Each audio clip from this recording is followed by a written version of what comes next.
Olá, boa noite. Se você está nos assistindo, é porque você chegou até nós através da nossa divulgação. Nós agradecemos muito pela possibilidade de termos essa interação com você nessa noite. Eu sou o professor Fernando Atic, docente do Departamento de História e um dos coordenadores do Polo Guarulhos do Instituto de Estudos Avançados e Convergentes da Unifesp, o IEAC. Nessa noite, que para nós é de grande alegria, nós temos a honra de recebermos aqui dois antigos membros da nossa equipe diretiva do Campus Guarulhos, da Escola de Filosofia, Letras e Ciências Humanas, da nossa EFELESH. São eles o professor Daniel Arias Vasques, que é professor associado do Departamento de Ciências Sociais da nossa universidade, do nosso campus. Ele possui graduação em Administração Pública pela Unesp, mestrado em Economia Social e do Trabalho e doutorado em Desenvolvimento Econômico pela Unicamp. Entre 2013 e 2017, ele exerceu o cargo de diretor acadêmico da nossa escola, e ele também foi pesquisador visitante em nível de pós-doutorado na Universidade Autônoma de Madrid e realizou também estágios de pesquisa na London School of Economics e na Universidade de Málaga. Ele tem experiência na área de políticas públicas e gestão governamental e tem trabalhado incansavelmente pelo nosso campus já há mais de uma década. Junto dele, nós temos aqui a professora Marineide de Oliveira Gomes, que é pedagoga, mestre e doutora em educação, realizou também mestrado internacional em Estado, Governo e Políticas Públicas e pós-doutoramento em Educação na Universidade Católica Portuguesa do Campus Lisboa. Ela é professora aposentada do nosso campus e é atualmente professora da pós-graduação em Educação da Universidade Católica de Santos, instituição onde coordena o laboratório que desenvolve a pesquisa sobre o Observatório de Políticas Educacionais, Infâncias, Educação Integral e Pesquisa-Formação. Marineide foi também vice-diretora no mesmo período em que o Daniel Vasques foi diretor do campus. E para conduzir-nos nessa conversa tão agradável que teremos nessa noite, eu apresento também a professora Joana de Fátima Rodrigues, que é bacharel e licenciada em Letras, com habilitação em Português e Espanhol. Ela é mestre em Língua Espanhola e Literaturas Espanhola e Hispano-Americana e doutora em Literatura Brasileira pela USP. Ela é pós-doutorada pelo IEB, também da USP, e foi assessora de comunicação do Campus Guarulhos dentro da nossa EFELESH. Ela também é responsável pelo escritório de divulgação científica da PRO-PGPQ, da Pró-Reitoria de Pós-Graduação e Pesquisa da nossa universidade. Se você está nos acompanhando, você já sabe que nós temos alguns canais de divulgação. Então, eu gostaria de pedir para que você acompanhasse o IEAC nas mídias. O IEAC está presente no YouTube, possivelmente por onde você nos assiste, pelo Instagram, também por um site próprio e pelo Facebook. Todas as contas você consegue encontrá-las a partir do @IEAC-Unifesp. O IEAC Polo Guarulhos, que é recentemente fundado, em 2019, ele tem 4 linhas de atuação. A primeira delas é denominada Assimetrias Sociais, a segunda, Hibridismos Culturais, a terceira, Humanidade e Educação Pública, e a quarta, Vulnerabilidades Corporais e Interdependências. Essa a conversa da noite de hoje está envolvida dentro desse terceiro item, que é Humanidade e Educação Pública, especificamente reflexões sobre a gestão da escola e da universidade pública. Sem mais delongas, eu passo a palavra então para a Joana e saúdo a todos os nossos convidados, desejando a todos nós uma excelente conversa nessa noite. Obrigado. Muito obrigada, Tiki, a todos que nos ouvem do outro lado da telinha. Boa noite. É com imensa alegria, mais uma vez, que estamos aqui para essa conversa tão necessária, principalmente para recuperar um pouco dessa linha do tempo em relação à direção acadêmica, especialmente a nossa querida EFELESH, né? Querida, porque nós que somos docentes da EFELESH, portanto, nos aproximamos dela, tanto como docentes, mas também como seres humanos, né? Integrantes deste coletivo. E para começarmos, né, falando da EFELESH e falando de uma direção acadêmica, portanto, de uma gestão, né, que foi compartilhada, e depois eles vão nos dar um pouco mais de detalhes, entre a professora Marineide e o professor Daniel, e tiveram também a colaboração do professor Carlos Belo. Eu começo, então, pontuando, né, como é que foi esse período, quais são essas experiências, essas vivências, numa espécie de retrocesso para a linha do tempo, a questão da memória e da história, mas, sobretudo, para que eles nos deem esses depoimentos tão importantes também para a gente entender a questão da gestão dentro da universidade. O período que eles estiveram, de 2013 a 2017, traz uma série de marcas, especialmente que para muitos talvez fique mais na lembrança, a questão do campus e do prédio novo. Pois muito bem, eu vou, então, iniciar essa pontuação, que não é um questionamento, mas sim uma pontuação para que a gente chegue nessa linha do tempo, perguntando para ambos, para a querida Marineide e o querido Daniel, né, como eles entenderam e viram, estão vendo essa questão do projeto pedagógico do campus, né? Essas necessidades e esses desafios que os acompanharam durante a gestão. Por favor, com a palavra, Daniel ou Marineide. Primeiramente, boa noite a Tiki, boa noite, Joana. Agradeço aí o convite especial do IEAC, né? Fiquei muito contente com essa oportunidade, né? É uma alegria já bater um papo, né? Na antessala, bater um papo com colegas, coisa que a gente sente bastante falta, né? Desse papo ao acaso, né? Eu sinto muita falta, assim. Uma honra estar aqui, uma honra ter sido diretor do campus de Guarulhos, em um momento assim tão crucial e desafiador, né, no qual muitas coisas ali estavam em jogo, né, e que deu bastante trabalho, né, sem dúvida nenhuma. Foi um período de muito trabalho, muito aprendizado e de uma parceria muito forte com a professora Marineide, né? Fizemos uma dupla de diretores que estabeleceu uma dinâmica de trabalho ali, né? A gente estava todo mundo se conhecendo também, então foi um fazer que a gente construiu junto, né? Essa relação, com muito respeito às divergências, mas com muito entrosamento, né? Com muito bom relacionamento, com uma parceria muito forte e também com uma equipe, né? Que nos ajudou bastante, né?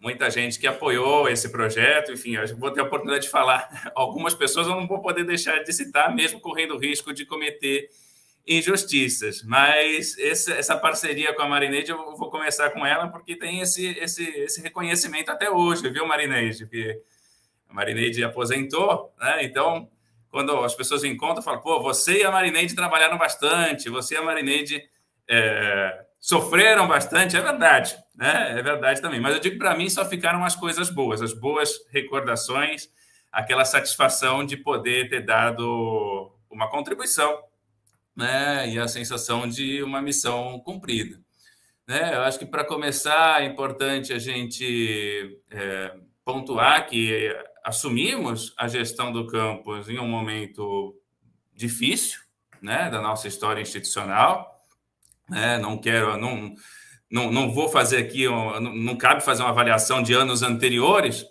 né? Eu particularmente acredito que toda a gestão deu a sua contribuição, né, de acordo com o momento e com as suas possibilidades naquele momento, mas também é inegável que o ano de 2012 foi um ano de profunda crise, né, com episódios aí de violência, enfim, uma discussão muito complicada, né, uma discussão difícil, que hoje, avaliando com o tempo, com mais tempo, com frieza, né, eu posso dizer que ela não nos levaria a lugar nenhum, literalmente, né, literalmente, porque eu estou falando da discussão de permanecer no Pimentas ou não, enfim. Então, isso tudo aconteceu em 2012, antes da gente assumir, e que, né, esse contexto motivou a apresentação de um projeto, né, de uma proposta coletiva, né, construída aí com muitas pessoas docentes, técnicos e estudantes que estavam preocupados naquele momento com os rumos da universidade. E a gente apresentou uma proposta, né, que foi aquela que foi escolhida pela maioria da comunidade acadêmica, né? Houve uma eleição, houve um debate, né? Um debate rico sobre os rumos da universidade, né? E a comunidade acadêmica escolheu o projeto que a gente representava naquele momento, né? O qual, né, resumindo aqui, estava apoiado em 3 pilares, né? Isso tem farta documentação, tá, gente? Até hoje o site da campanha da Chapa 2 Construção, né, que era composta por Marineide e por mim, está no ar, né? Quem quiser fazer buscas aí vai encontrar farto material, um farto registro desse período, né? E essa proposta, então, estava apoiada em 3 pilares, né? O primeiro deles era a consolidação do campus no seu lugar de origem, né? No lugar em que ele foi estabelecido. Não fomos nós, não fomos, né?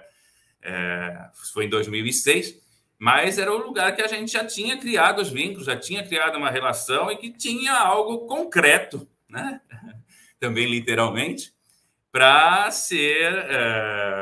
melhorar as condições de oferta de ensino, pesquisa e extensão no nosso campus, na nossa universidade. Então, a gente defendia a construção do prédio. Olha a palavra construção aí, né? Que é o subtítulo do nosso debate. Anos de construção. A construção do prédio, a consolidação do campus era um primeiro pilar. Um segundo, a reconstrução, né, de relações humanas que muito feridas por aquele momento, por essa crise institucional, uma greve longa que não terminou bem, né? Então, essas relações humanas, né, a produzir consensos a partir, claro que estava a comunidade muito dividida, né? Produzir consensos a partir do diálogo, a partir de uma gestão democrática. Eu acho que esse resume bem o segundo ponto, reconstruindo também vínculos com a sociedade. Claro que esse debate deixou feridas, especialmente ali no relacionamento com o município de Guarulhos, né? Então, a gente considerava importante, né, investir em ações de extensão, né, para aproximar mais a universidade com a sociedade, né? Esse é o segundo pilar. E o terceiro era uma revisão do projeto político-pedagógico do campus, né? Usamos essa palavra revisão como algo natural, que depois de 6 anos, né, a gente estava naquele momento após 6 anos, né, da elaboração dessa proposta da criação do campus de Guarulhos, né? Então, que seria o momento da gente revisar, fazer uma avaliação de pontos positivos e negativos, a fim de construir, olha aí a palavra de novo, uma identidade acadêmica, algo que nos unisse internamente e nos diferenciasse externamente. Isso que a gente colocava naquele momento, né? A fim de criar uma identidade, algo que existia, né? Uma proposta, mas que não estava tão bem incorporada, arraigada, né? No nosso dia a dia, no nosso cotidiano, tá?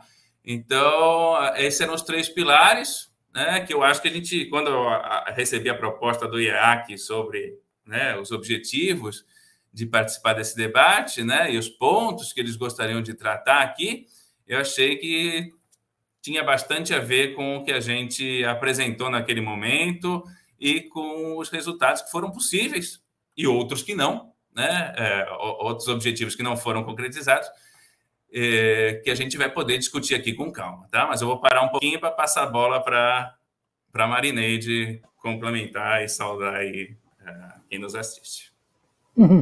Obrigada, Daniel. Eu queria agradecer também imensamente pensar, né, nessa participação significou olhar um pouco essa história. Eu comentei hoje com o Daniel, é como se passasse um filminho, né? E a gente revisitasse aquele período, né? Então, primeiro, o próprio IEAC, a existência do IEAC, acho da maior importância numa universidade pública, né, que é um espaço um pouco mais livre, né, daquelas amarras do organograma. Então, acho que a gente pode falar um pouco melhor mais à frente sobre isso. Então, agradeço também a iniciativa, né, dessa gestão do IEAC e do Polo Guarulhos, de possibilitar a emergência dessas diferentes visões, né? Que a memória tem isso, né? A memória tem isso, né? Quer dizer, cada um vai olhar de um lado, né? Nós vamos trazer aqui uma perspectiva, né? E acho que a intenção do IEAC é da maior importância, né? Porque é olhando esse passado que a gente pode aprender com os erros, com os acertos, né? E também feliz de rever aqui, né, a Joana, o Fernando, o Ivo, né, e o próprio Daniel, né, que fizemos essa parceria, né? Fiquei lembrando, Daniel, quando tudo começou na Câmara de Extensão, lembra? É verdade, é verdade. Tudo começou na Câmara de Extensão, que nós vimos que a gente tinha muitas afinidades, no sentido de pensar o campus, né? Que aquele campus, ele nas condições em que ele foi criado, né? Ele tinha e tem, e me parece que terá, uma grande vocação extensionista, né? Então, a gente já via ali muitas afinidades, foi quando a gente se conheceu e foi construindo essa história, né? Muito profícua. Bom, falar sobre o projeto pedagógico, né? Porque a gente tem um artigo exatamente sobre isso, viu, Joana? A gente Você publicou... tem o título dele aí, Marilene? Eu tenho sim. Então, nesse momento, você enuncia e anuncia, e depois a gente complementa com essa disponibilidade do material. Pode ser? Claro, lógico. Bom, a gente já fez esse exercício, eu e o Daniel, algum tempo atrás, recuperando essa história, enviamos para uma revista, saiu publicado na Reveduc, Revista de Educação da UFSCar, Projeto Acadêmico e Gestão Democrática no Ensino Superior Público, o caso da Unifesp Campus Guarulhos. Então, um pouco do que a gente vai trazer aqui já está lá, né? Porque a gente buscou essa memória para justamente fazer essa reflexão, né? Uma reflexão que passa por entender a função de um projeto político pedagógico, né?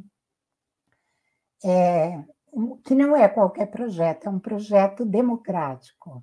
Então, isso que o Daniel disse que estava lá nas nossas intenções, né, na campanha interna para consulta pública, a gente, na prática, só conseguiu fazer isso quase no final do nosso período de mandato, exatamente porque nós estávamos muito ocupados com aquilo que era a necessidade emergente, que era melhorar as condições de infraestrutura do campus, né?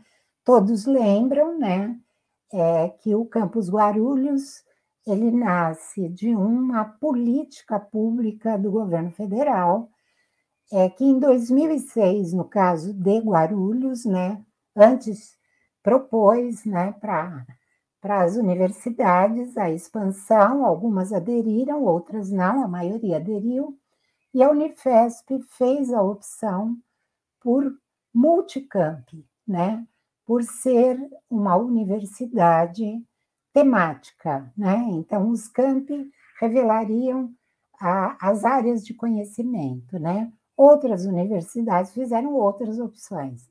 A Unifesp fez essa, né? Para o bem e para o mal, né? Então, falar no projeto político-pedagógico, para mim é muito caro isso, porque é exatamente a minha área, né? Supõe a gente desmembrar um pouquinho esses PPPs. Projeto, que é uma intencionalidade né? Quer dizer, alguém que vai projetar algo que vai acontecer, político, porque ele sempre vai envolver relações de poder, e o pedagógico. Então, qual é a finalidade educacional, né? O que é que nós queremos dessa unidade universitária e que estará traduzida num documento chamado Projeto Político Pedagógico.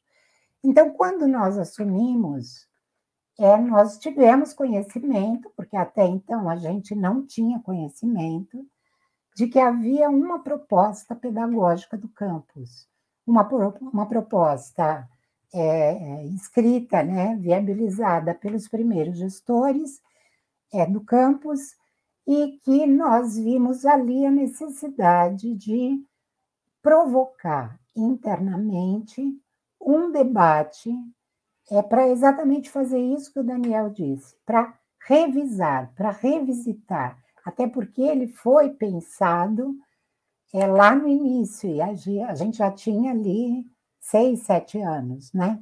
Valeria a pena pensar, então, essa projeção, esse lugar das relações de poder desse político e essa intencionalidade pedagógica. Que sujeitos nós queremos formar, né?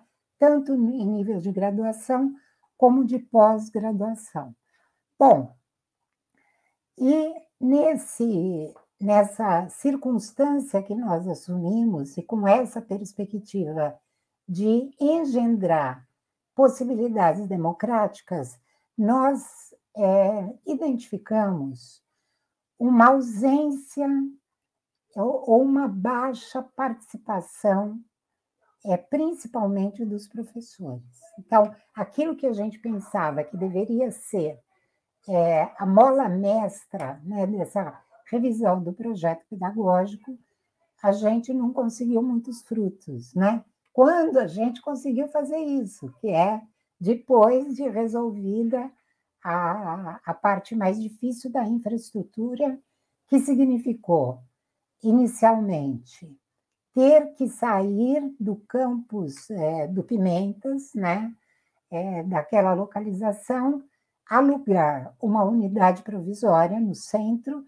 e depois retornar com o prédio construído, né? A gente foi justamente para que o prédio fosse construído. Então, a nossa energia, vamos dizer assim, nos primeiros 3 anos, ficou por conta disso. Quando a gente conseguiu olhar e ter condições de promover essas provocações, justamente se deu em 2016 e depois 2017, que eu já não estava mais, né? E voltando, então, a essa ideia, essa afirmação que o Daniel fez da nossa parceria, acho que a gente pode começar a falar de um projeto político-pedagógico democrático, que era a nossa intenção, já começava com a nossa constituição como diretores. Então, as pessoas vinham na sala e perguntavam para mim, o Daniel está? Eu dizia, não. Ah, tá bom, eu volto outra hora. Eu perguntava, mas eu posso ajudar? E, aos poucos, a gente foi construindo essa ideia de que não existia um diretor e uma vice, existiam 2 diretores.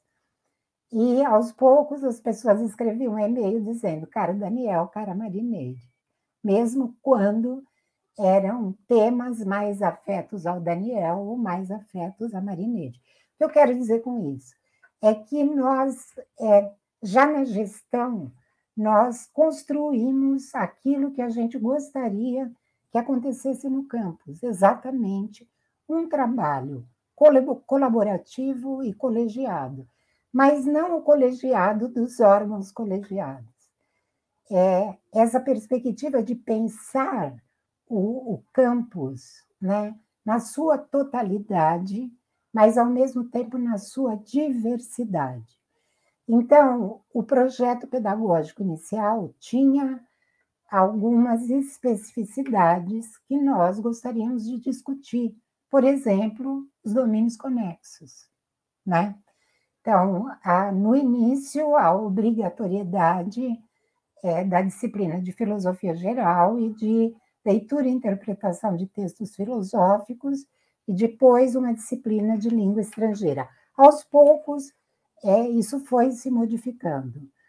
Mas só a existência dessa intencionalidade já colocava concepções que, ao nosso ver, valeria a pena discutir.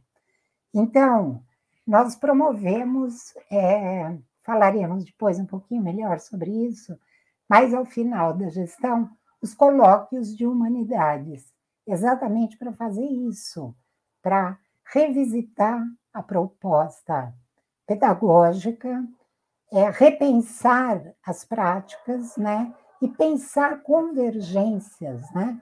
Então, depois eu acho que a gente pode falar mais isso, ou o Daniel, aquilo que a gente conseguiu construir com esses colóquios, né? Que, do nosso ponto de vista, a gente estava praticamente caminhando para o final da gestão, estaríamos alicerçando, pavimentando um terreno para a gestão que viria na sequência, construir esse trabalho. Eu também paro por aqui no projeto político-pedagógico, mas podemos falar mais, inclusive, sobre o caráter da interdisciplinaridade que estava projetado lá no início, né? Nós entendemos que a interdisciplinaridade só pode, de fato, acontecer se antes ela tiver sido construída entre os docentes e entre os técnicos. Não foi isso que nós encontramos. Então, se tratava de promover uma reflexão sobre isso. O que significa construir um documento em que esse conceito da interdisciplinaridade estaria presente. Então, eu paro um pouquinho por aqui e volto para o Daniel, ou para a Joana.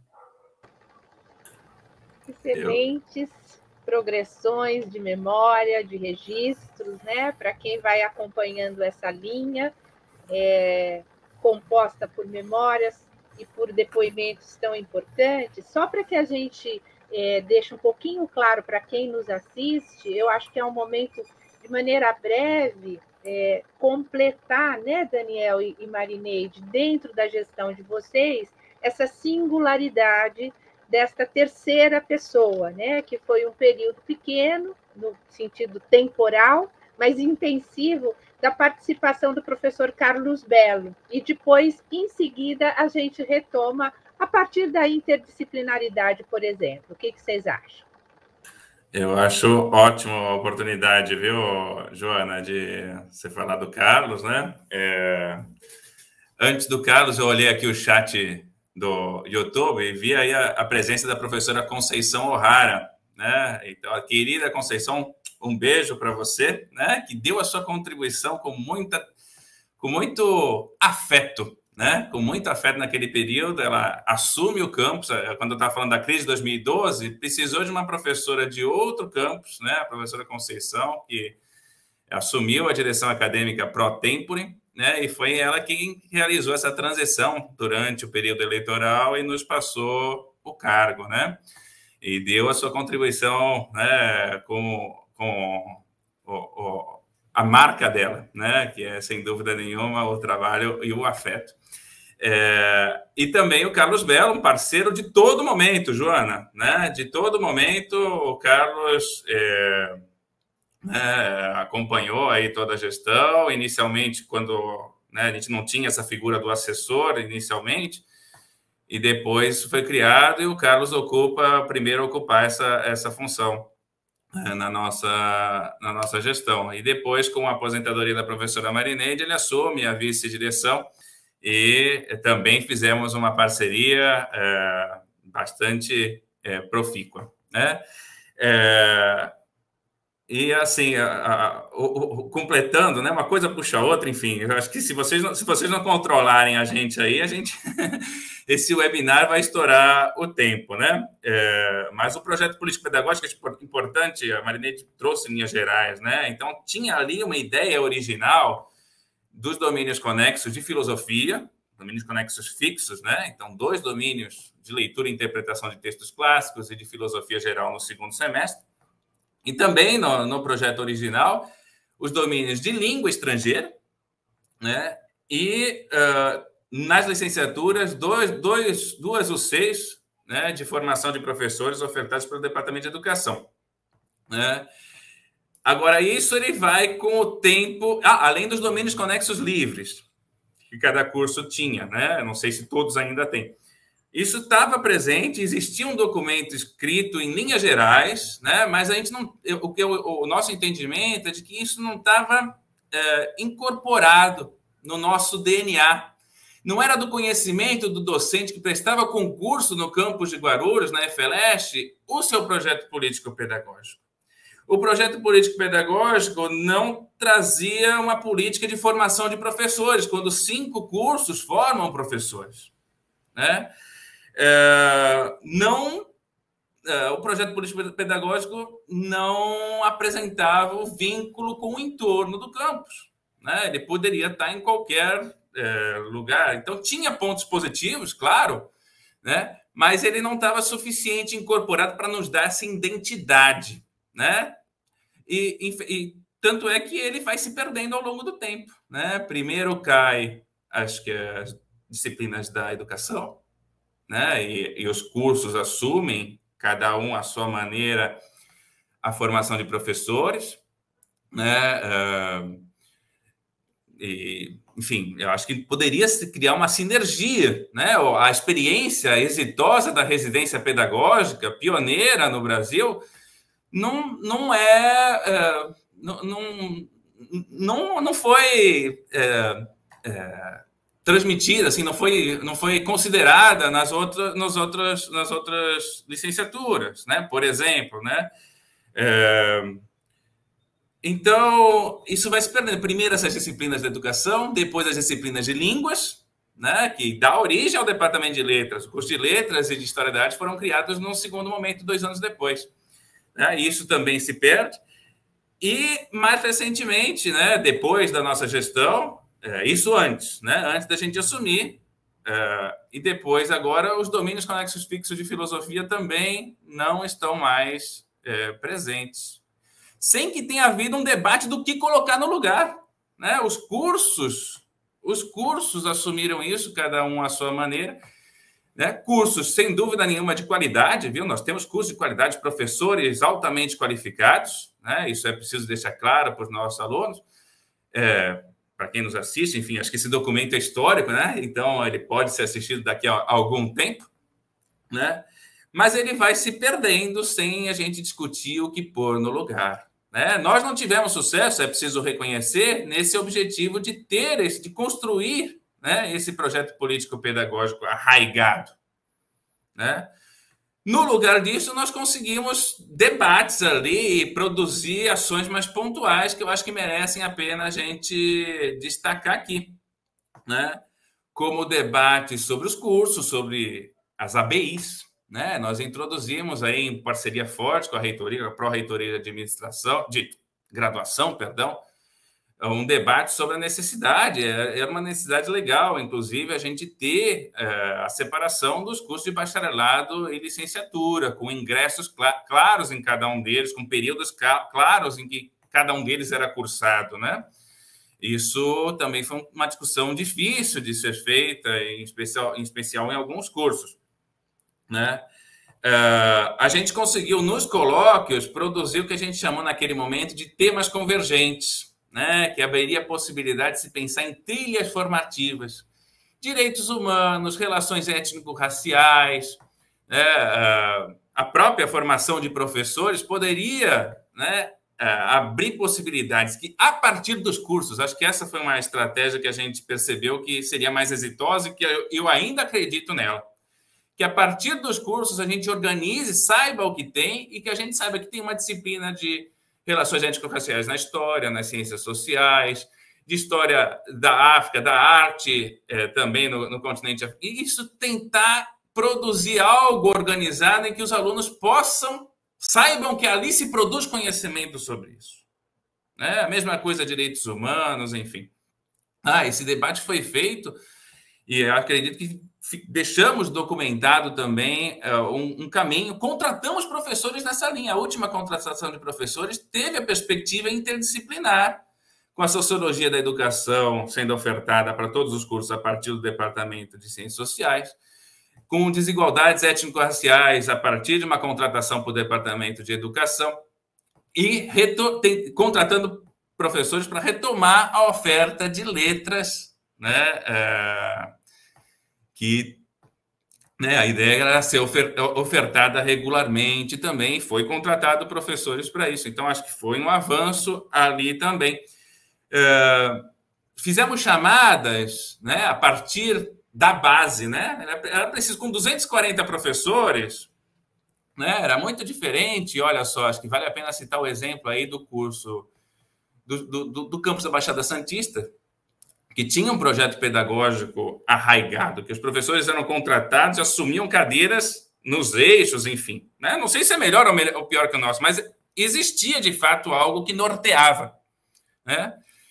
E mais recentemente, o próprio Estatuto das Cidades, né? Um projeto que foi profundamente debatido na Unifesp, né? E que ele é anterior, né, aos cursos e à contratação dos professores. Com os cursos já em pleno andamento, com 240 professores, uma heterogeneidade ótima, né? A ser celebrada, que somos diferentes, que pensamos diferentes, é na diversidade que a gente constrói o conhecimento, mas ficaria muito difícil a gente... É o famoso trocar o pneu com o carro andando, né? Então, a partir dos cursos, identificar essas trilhas formativas. Né? Através de uma chamada que a gente fez de base, né? Construir um laboratório interdisciplinar como é o LAV, o Laboratório Audiovisual da IFELESH, né? Que também foram recursos aí captados da Reserva Institucional da FAPESP, né, que a gente comprou equipamentos e que ele tinha um perfil interdisciplinar. O próprio Laboratório de Humanidades Digitais, que a gente priorizou, a TIC, que é meu colega de laboratório, né, e que na definição dos espaços no campus, a gente conseguiu que os espaços interdepartamentais, interdisciplinares, tivessem a prioridade no seu atendimento. Né?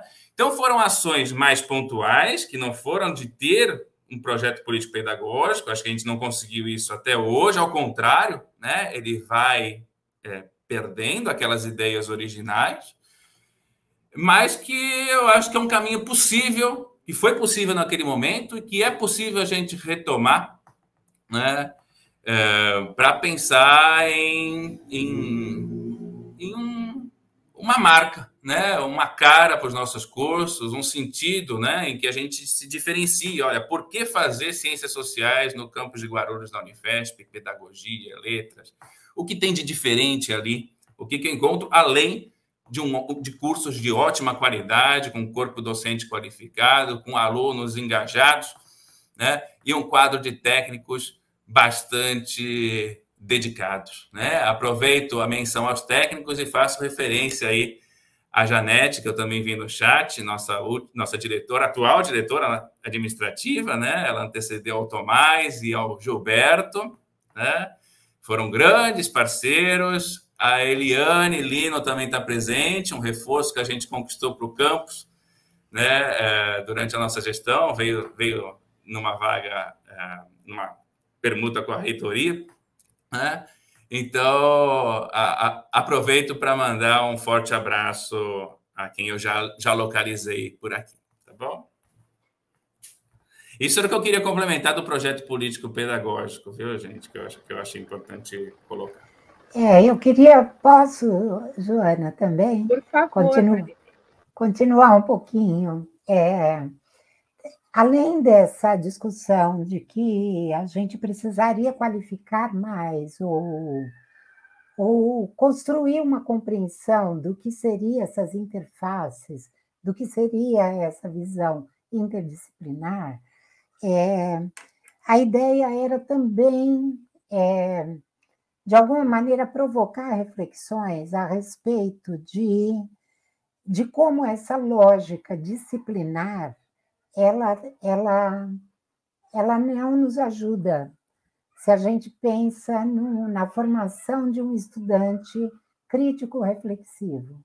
Então, essa lógica disciplinar e instrumental, em que tem a relação verticalizada professor-estudante, isso, quer dizer, nós temos N experiências no mundo e também no Brasil para mostrar que é preciso superar um pouco essa lógica, né?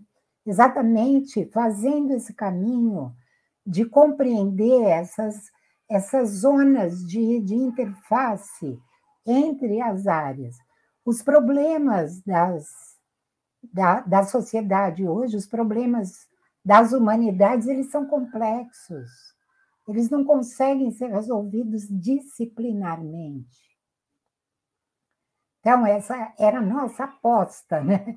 Inclusive, as provocações que nós fazíamos nos colóquios era justamente essa, né? Lembro que tinha 3 perguntas, né? O campo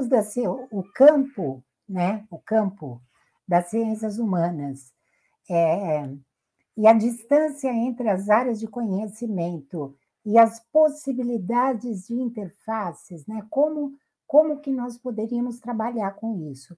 Como as ciências humanas no mundo atual pode responder aos problemas do mundo, né? Que vai exigir a contribuição de diferentes áreas.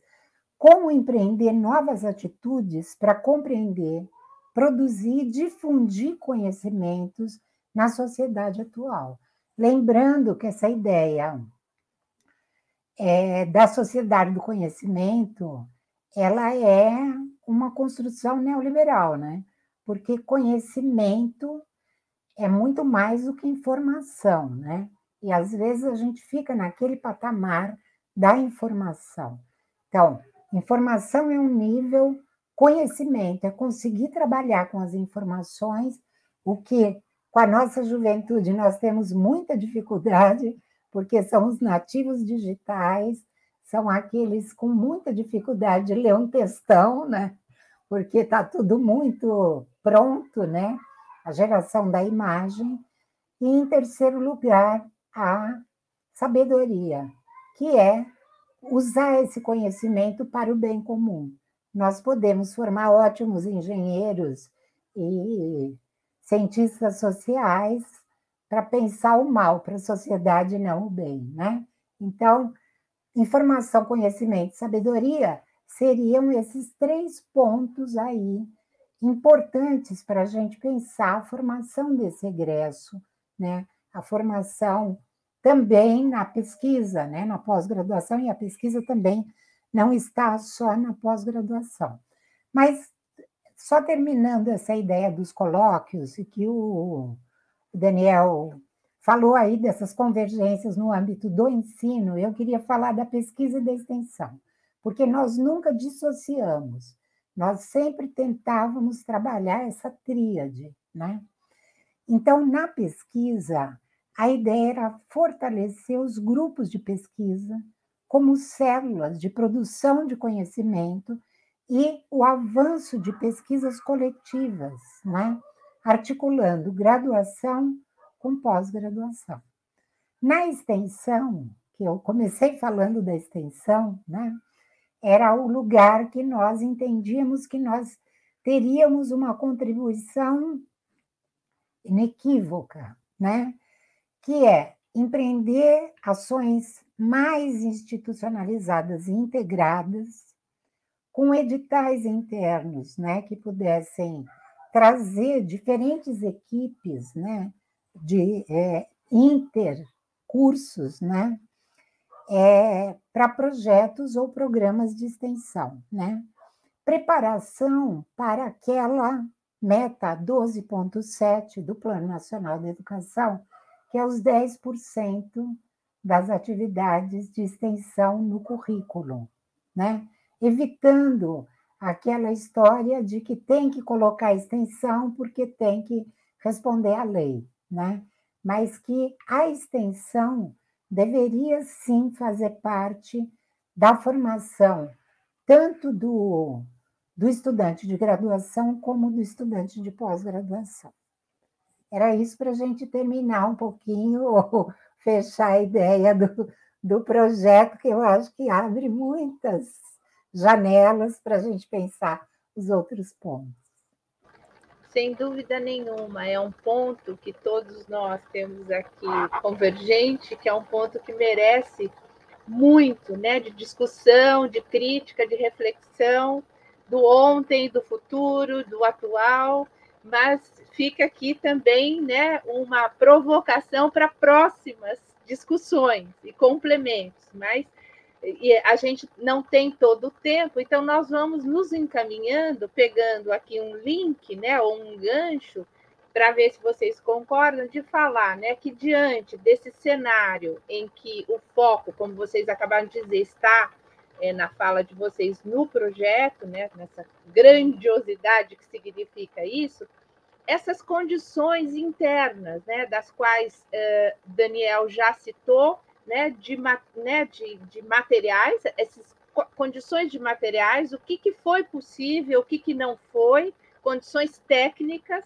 e esse material humano, né, essa mão de obra humana, esse talento, essa criatividade também de uma gestão que chega numa direção acadêmica, portanto, com uma equipe que está ali com possíveis ajustes, que também é um outro desafio, né, para que aqueles que nos acompanham entenderem, né, de que o quanto é preciso imbricar, entrecruzar tudo isso que vocês acabaram de dizer com uma questão de realidade local, né, de condições de instalações e condições de colaboradores, que é a equipe técnica. Eu gostaria, então, que vocês falassem um pouquinho sobre esse imbricamento, né? Essa fórmula que vocês conseguiram para isso, ou não? Olha, desde o início a gente já tinha ideia de que nosso desafio era administrar, fazer a gestão para o campus como um todo, né? Mas que, exatamente pelo processo que se deu na consulta interna, que nós teríamos vozes dissonantes, né? E o que nós fizemos, acho que foi muito importante não escamotear o conflito, né? E isso eu acho que é um dos pontos de qualquer gestor, né? Os conflitos sempre foram abertos, né? Então, eu me lembro que a gente fazia muitas audiências públicas, né? As audiências públicas eram, vamos dizer assim, um dispositivo, um instrumento que a gente tinha de falar as verdades. Às vezes doíam, né? Porque alguns não queriam ouvir algumas coisas, em especial um grupo mais radical de estudantes, né?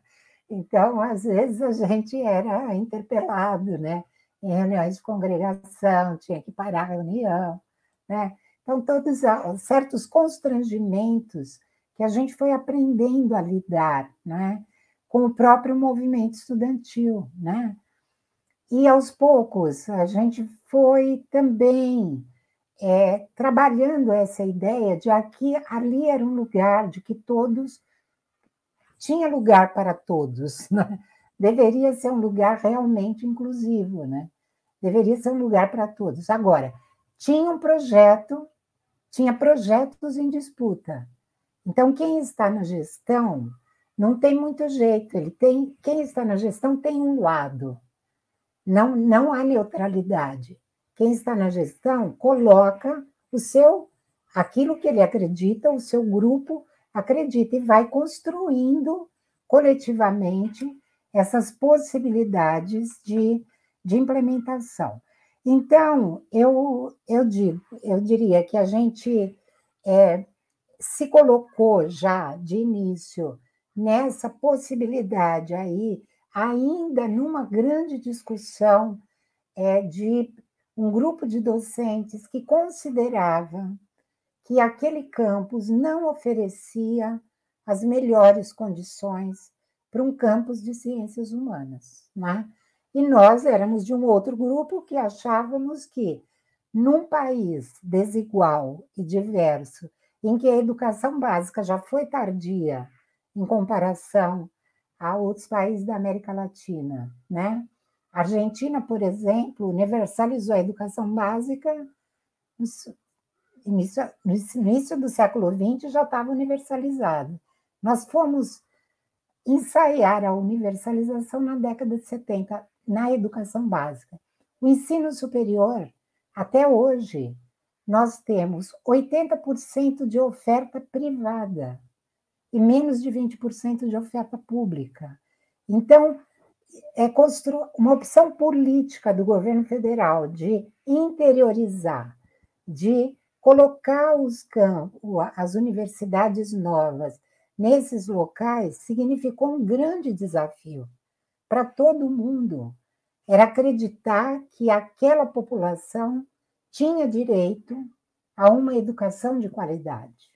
E se a gente olhar os campi de interior mesmo, nós vamos ver, assim como Guarulhos, o desenvolvimento regional, o que provocou a instalação das universidades nesses lugares antes inimagináveis para uma parcela da população que sempre esteve à margem, né?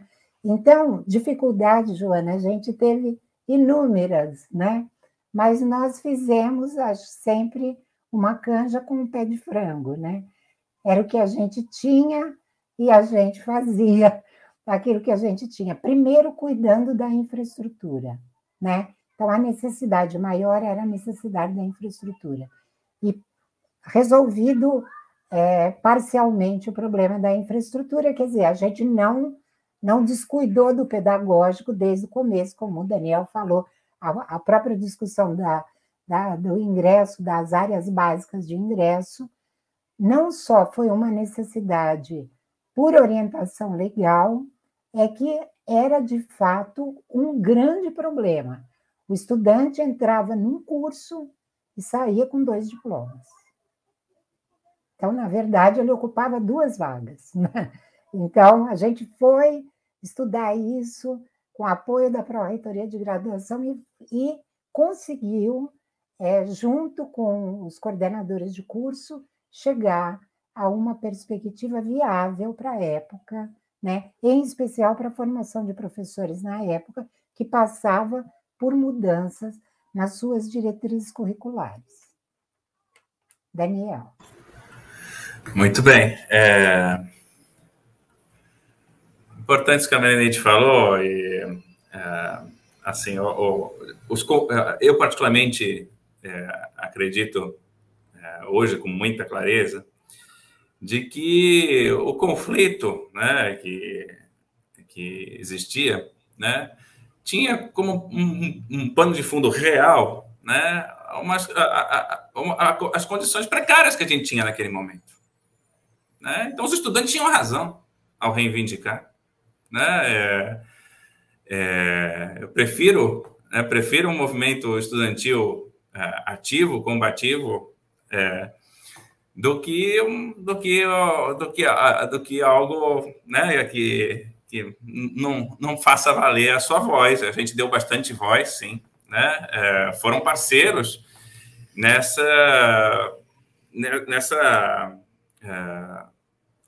na identificação de que o campus deveria se consolidar naquele local e que a gente deveria construir o prédio, né? Isso, sem dúvida, isso é reconhecido até por aqueles que, enfim, nos criticavam porque também tinha outros objetivos, né? Além de contribuir com a universidade. Mas, então, quando a gente consegue, né, resolver esse problema, né, de melhorar as condições de oferta de ensino, pesquisa e extensão do campus, era isso que as pessoas queriam, né? As pessoas não estavam, a maioria, né? Claro que há diversidade, né? Há interesses diferentes, mas a maioria queria um bom lugar para trabalhar, um bom lugar para pesquisar, para ensinar, um bom lugar para estudar, né?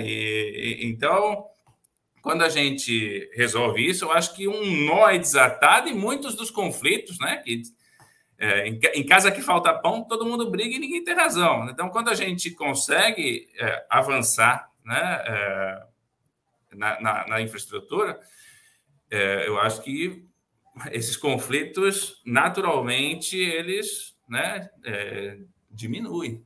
Né, diminuem. E a gente fez um investimento pesado nisso. Né? Cada metro quadrado ali foi amplamente discutido. Né? Cada metro quadrado, tanto na unidade provisória, quanto no retorno, no planejamento ao retorno e ocupação do prédio novo e do arco. Né? O arco a gente deixou... o arco foi inaugurado pela professora Magali, já na gestão da professora Magali e do professor Janes, mas ele já estava todo ele definido, onde ia ficar cada pessoa, cada equipamento. Né? Então, esse debate foi muito...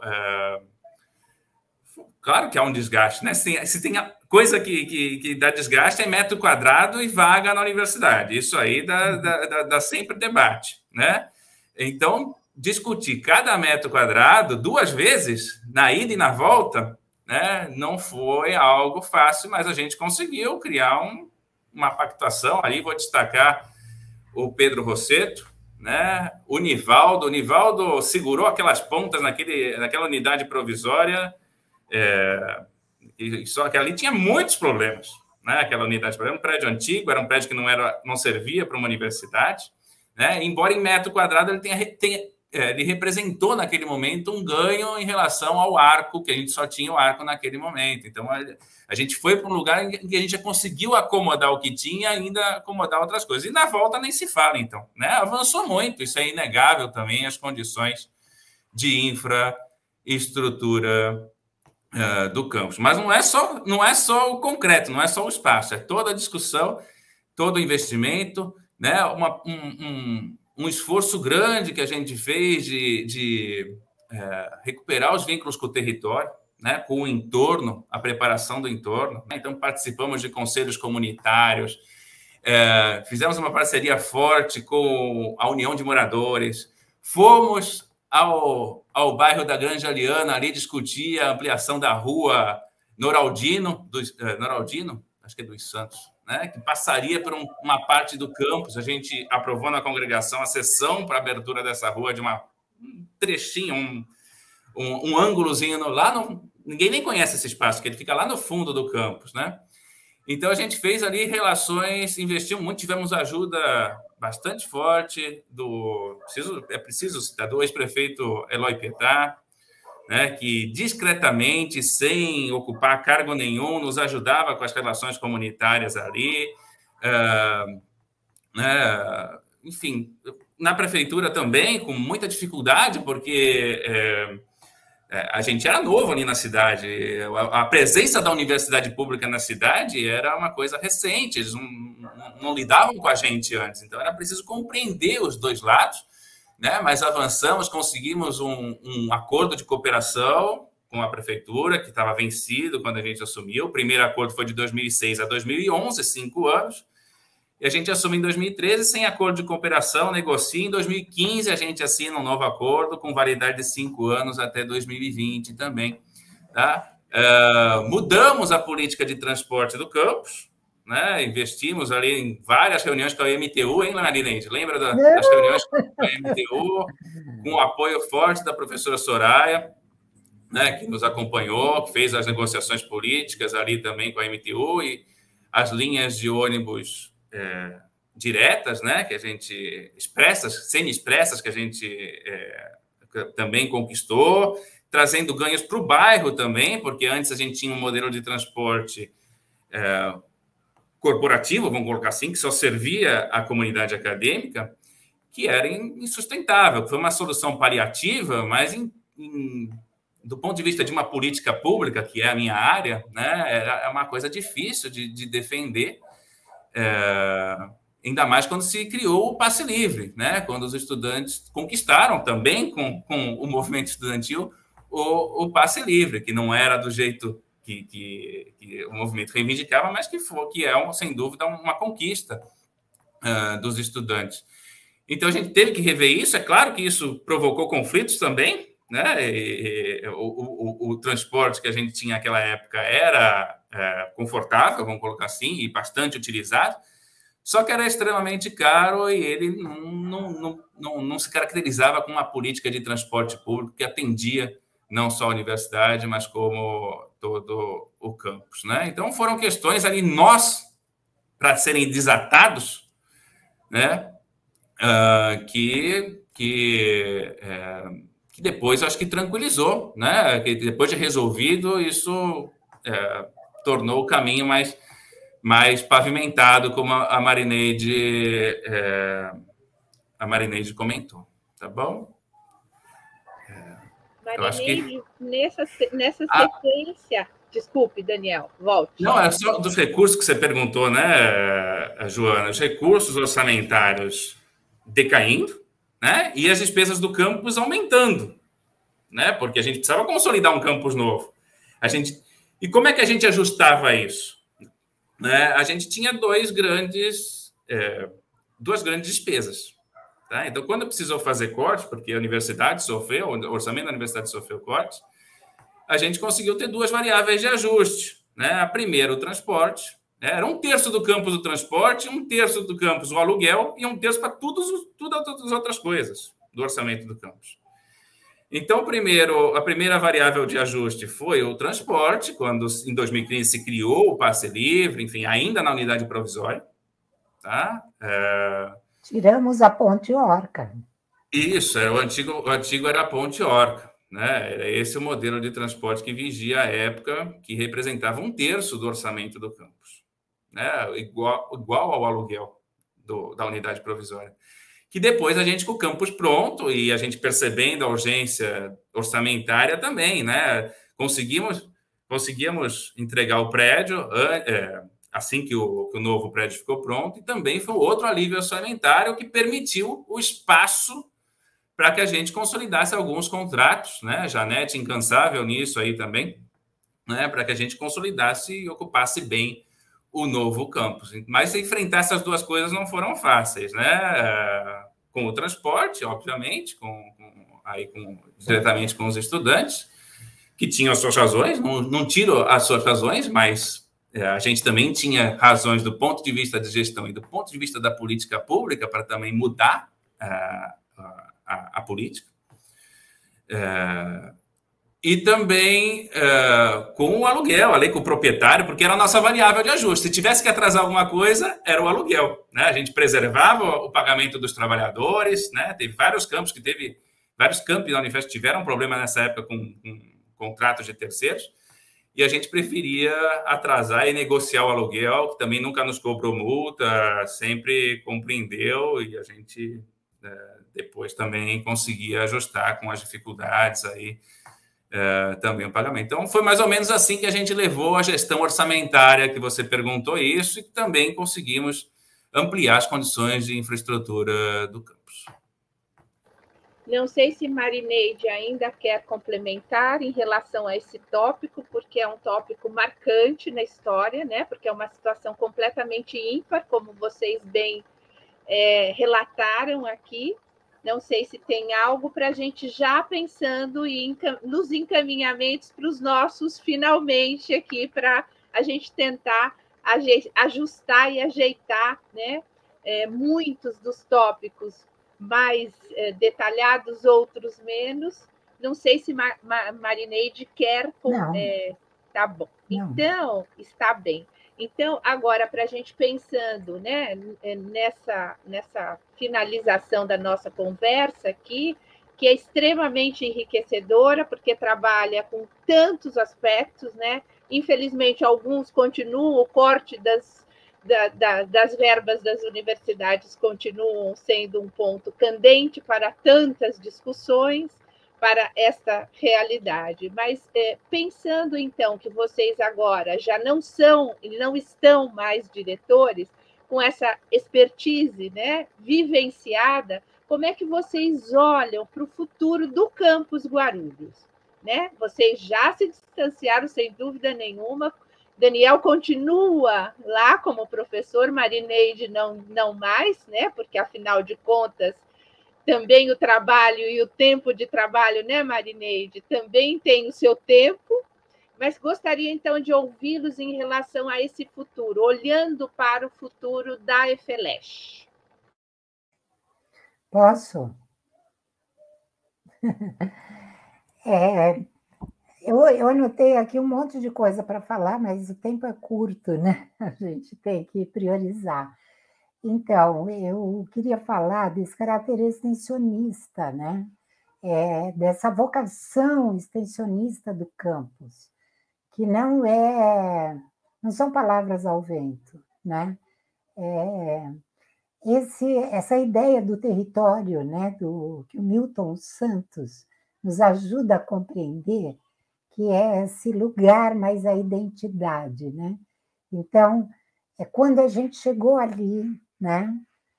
Quando o campus chegou ali em 2006, quando nós saímos, depois quando nós voltamos, né? E agora é uma outra realidade. Quando nós voltamos, parecia outro bairro, com Minha Casa Minha Vida. E se tratou de construir vínculos com aquele território que, à primeira vista, poderia nos assustar, né? Então, foram esses vínculos que garantiram, inclusive, o nosso retorno tranquilo, né, para o Pimentas, que já não era mais aquele Pimentas. Então, essa ideia de ecologia de saberes, né, quer dizer, pensar um campus universitário naquela localidade, pensando essa interlocução, esse intercâmbio de olhares acadêmicos e populares. Então, o que aquele território nos ensinou?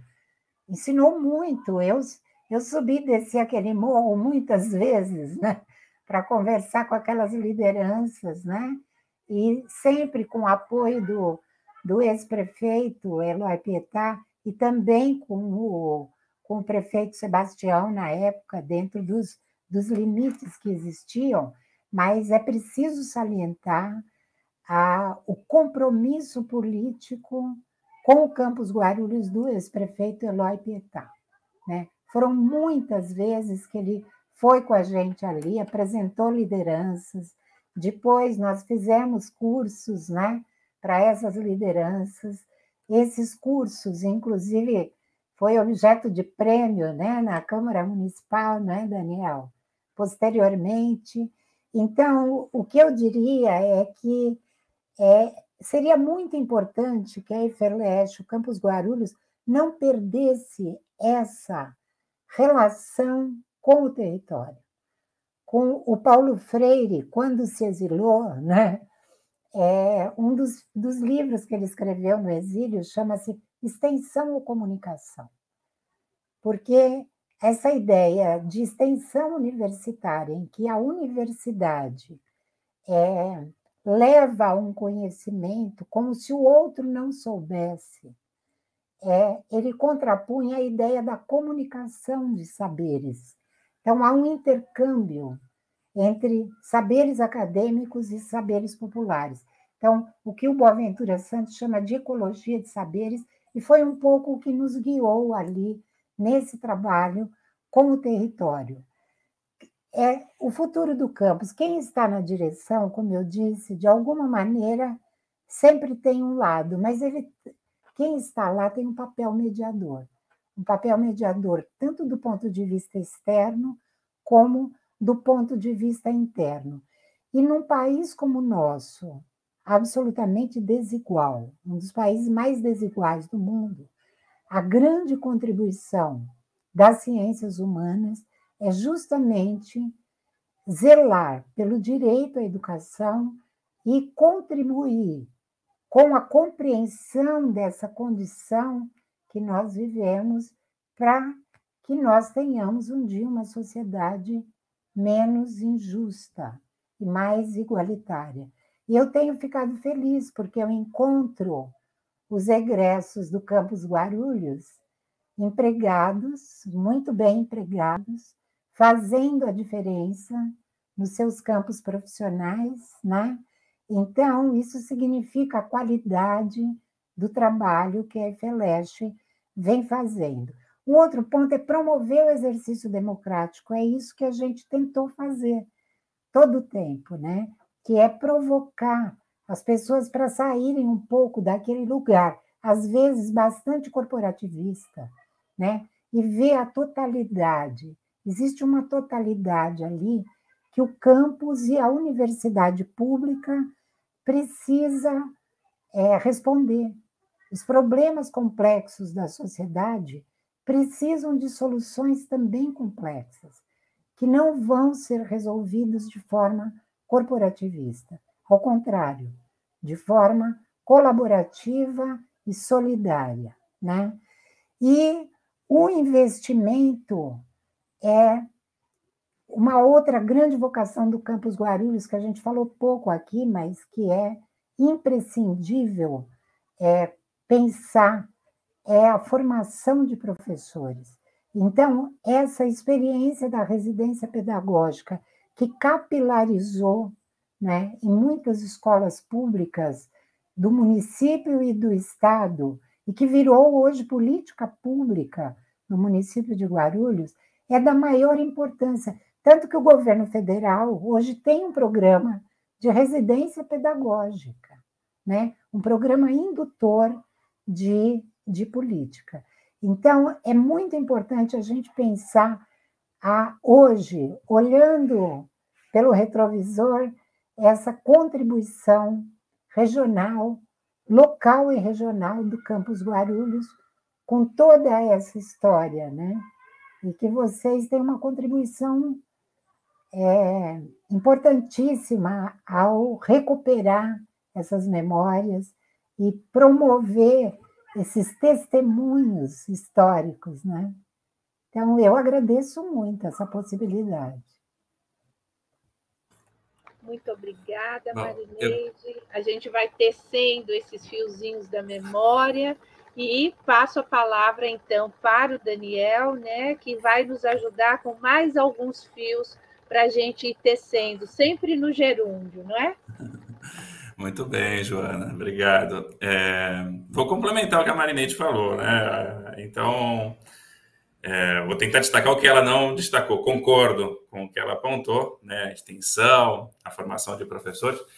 Eu vou falar, então, da pesquisa, né?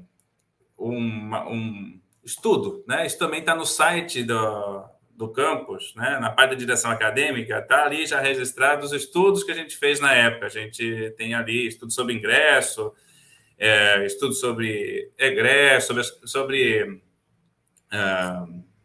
a evasão, né? E um deles foi sobre pesquisa, né? A gente fez um levantamento na Sucupira, viu, Atik? Né? Eu sei que tá... 2015, se eu não me engano, a gente estava em 2016, né? No último ano da gestão, a gente terminou em começo de 17, né? Então, foi de 2016, a gente tinha com base os anos de 2015. E ali a gente percebeu uma alta produção acadêmica do campus, né? A partir dos docentes vinculados à pós-graduação, porque a Sucupira só está na pós-graduação, então não tinha nem dado suficiente para todo o campo docente, mas a gente já percebeu ali uma alta produção, né? Agora, também foi possível identificar muito individualizada, né? É uma tradição das ciências humanas pesquisar dessa maneira, mas ali a gente percebeu que a gente tinha ali 15% em média apenas dos artigos com alguma parceria da Unifesp. A gente tinha um percentual maior de artigos individuais e uma parceria maior com outras instituições, né? Então, a gente ainda não tinha, naquele momento, pensado a pesquisa coletiva, né? Eu acho que é uma questão de tempo também, da gente se conhecer mais, a gente ter projetos. Eu vejo hoje iniciativas mais de grupos de docentes, né? Mas que a gente chamou a atenção naquela época, aquele estudo. Quão importante seria a gente pensar numa pesquisa mais coletiva, né? Só dessa forma que a gente vai alcançar melhores resultados em chamadas, enfim, questão de financiamento. Então, a gente tentar organizar a pesquisa em células de produção do conhecimento, né, Marineide, que eram os grupos de pesquisa, E eu apostaria nisso, num caminho para o futuro da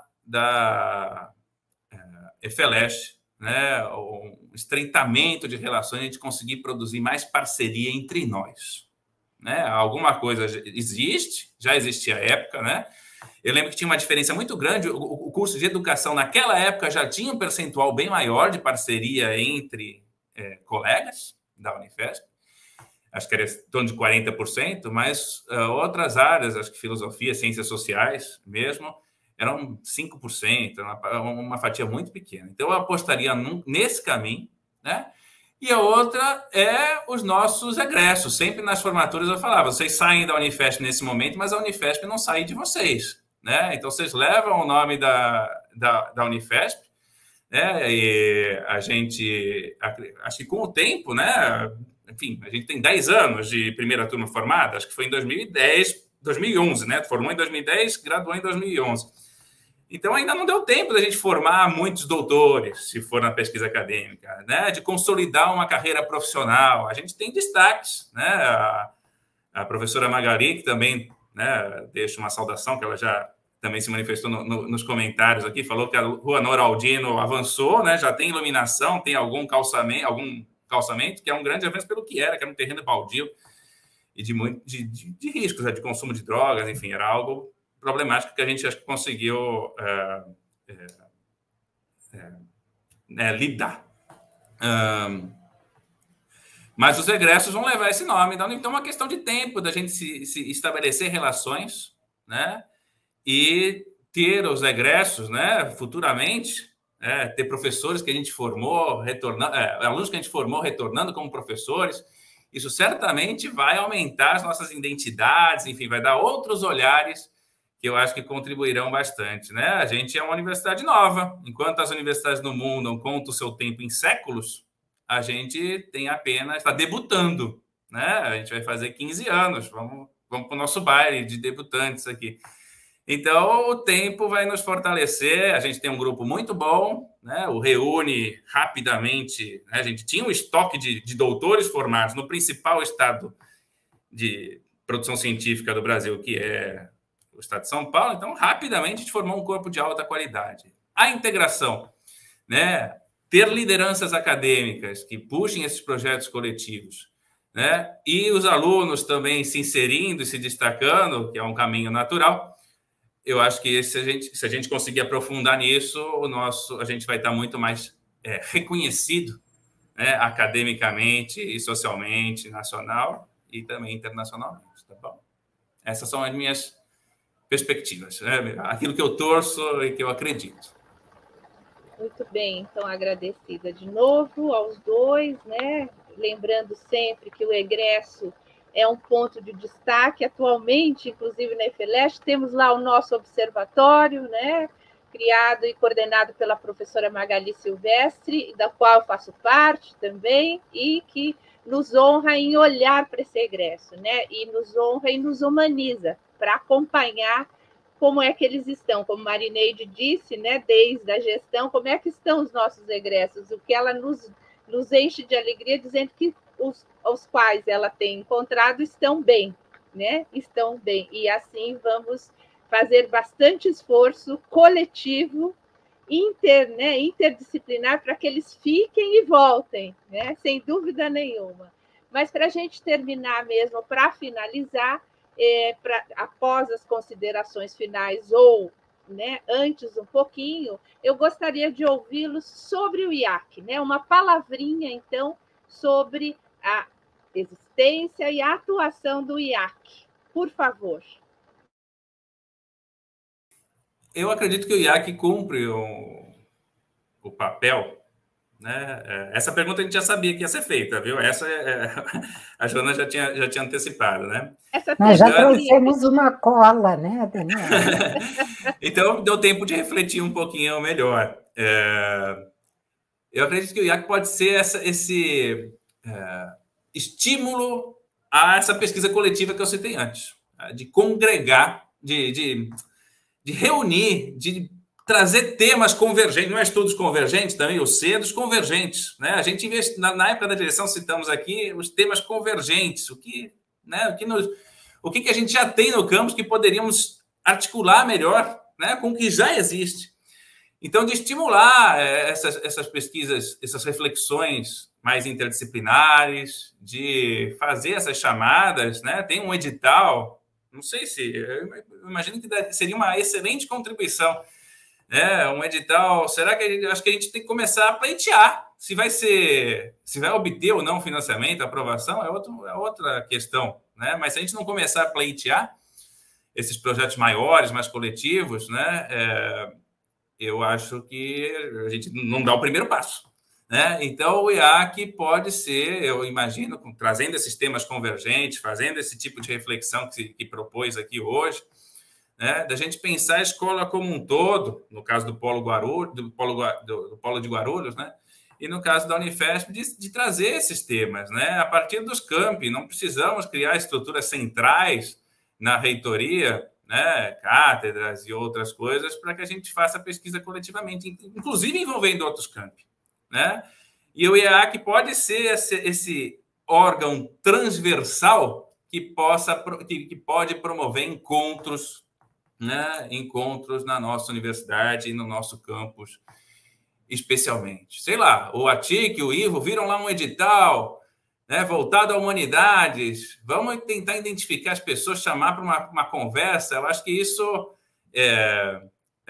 seria um papel de provocar, né, as pessoas a saírem das suas caixinhas, da sua área de atuação. Enfim, a universidade tem essa tendência a se especializar, né? A gente é cobrado a se especializar, a publicar em alto rendimento, mas às vezes a gente precisa abrir espaço nas nossas agendas para produzir algo inovador, algo diferente. Eu acho que o IAC pode ter esse papel provocador na nossa universidade.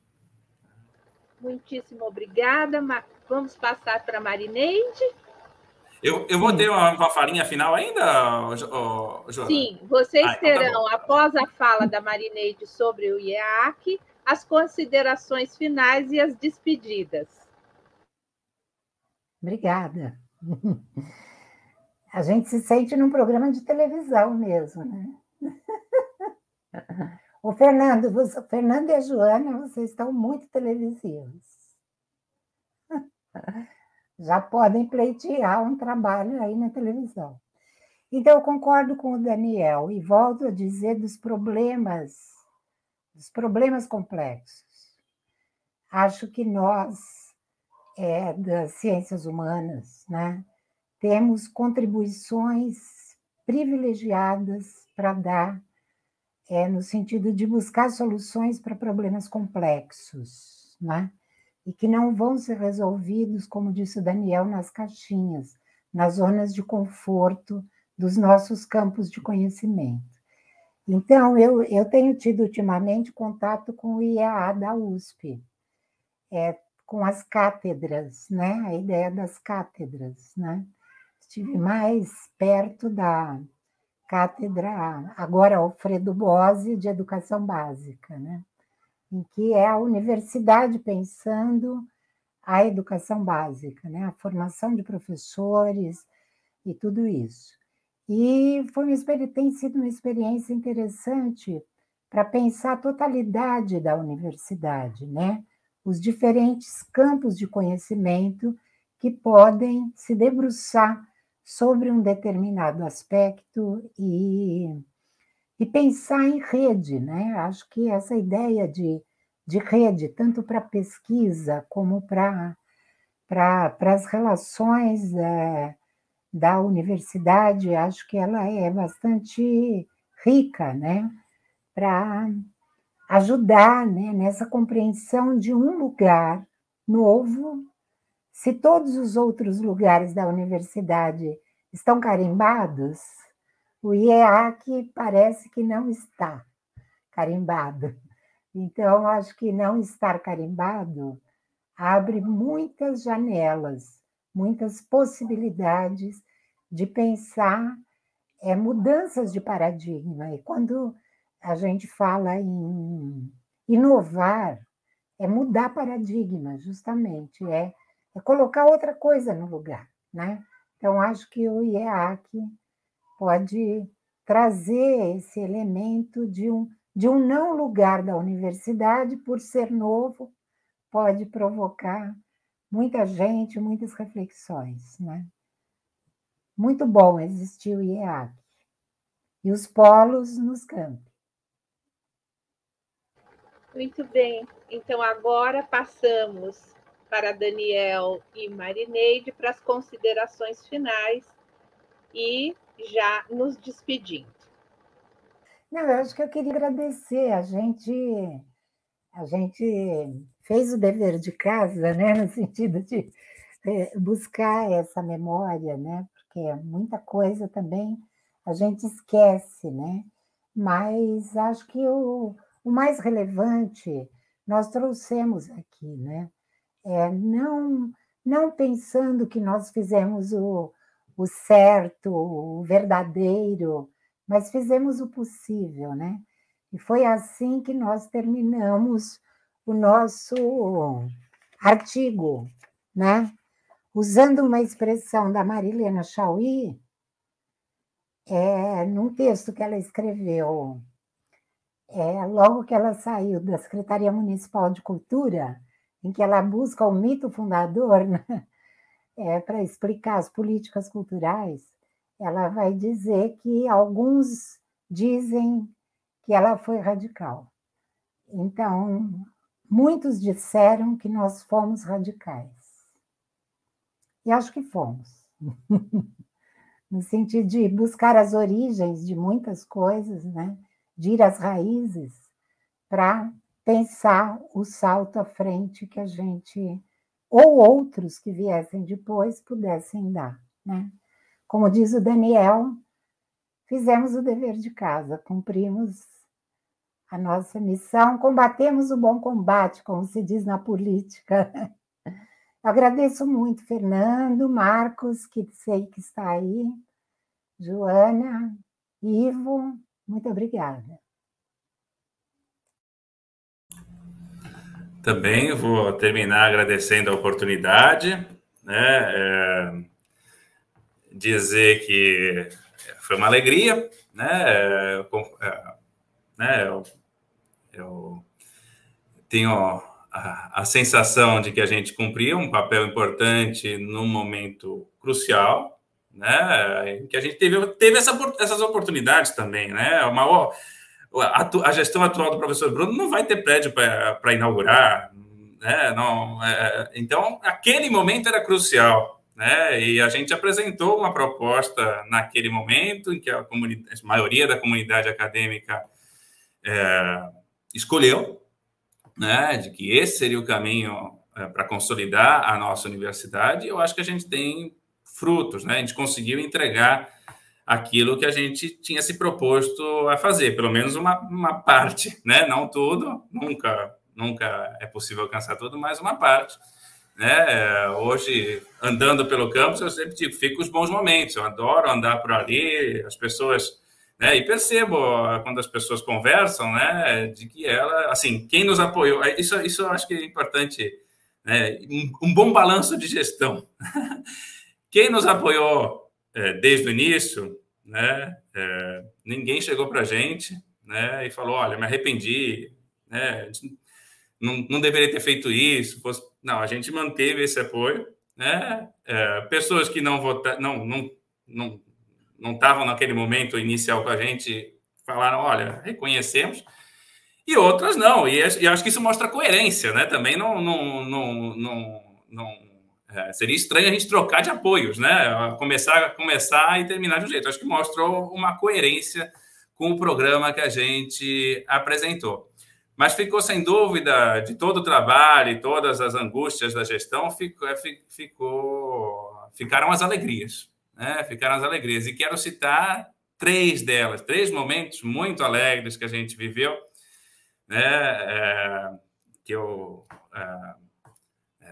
Que me enche mesmo o coração de satisfação, né? Que foi quando a gente consegue ver o campus com as pessoas da comunidade, né?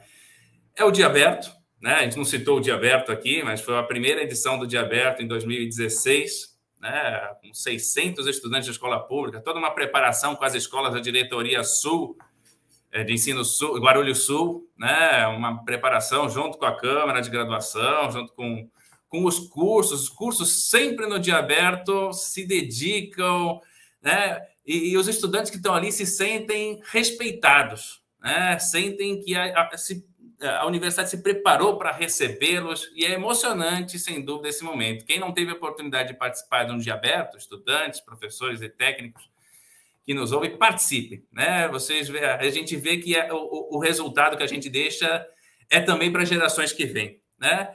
Nas formaturas, quando as famílias estão no campus, é uma satisfação, uma alegria enorme. Os discursos dos estudantes, né, vão ao encontro do que a gente pensa, destacam a importância do campus na formação, do local em que o campus está na sua formação, né? A gente sempre vê essa menção, via, né, naquele momento, quando eu participava mais como diretor nas formaturas, né, e as famílias impressionadas, né? A primeira formatura com o campus novo, com o novo prédio, foi muito marcante, né, porque aqueles formandos viram pela primeira vez o campus daquele jeito, junto com as suas famílias. Foi uma coisa muito legal.